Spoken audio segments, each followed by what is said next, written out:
السلام علیکم ورحمۃ اللہ وبرکاتہ۔ لبیک ٹی وی سے رب نواز لودھرا آپ کی خدمت میں ایک نئی ویڈیو کے ساتھ حاضر ہے۔ یہ بریکنگ نیوز ہے۔ اس وقت حافظ عاصم منیر، جنرل عاصم منیر پاکستان کے آرمی چیف مقرر ہو گئے ہیں۔ تو یہ خبر آپ تک پہنچانا مقصود تھا کہ جنرل عاصم منیر پاکستان کے آرمی چیف مقرر ہو گئے ہیں۔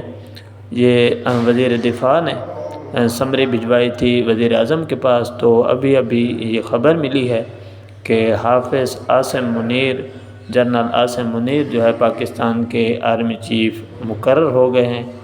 تو یہ ایک بہت بڑی بریکنگ نیوز ہے تمام اہلیان پاکستان کے لیے کہ حافظ عاصم منیر، جنرل عاصم منیر جو کہ حافظ قرآن بھی ہیں، وہ پاکستان کے آرمی چیف مقرر ہو گئے ہیں۔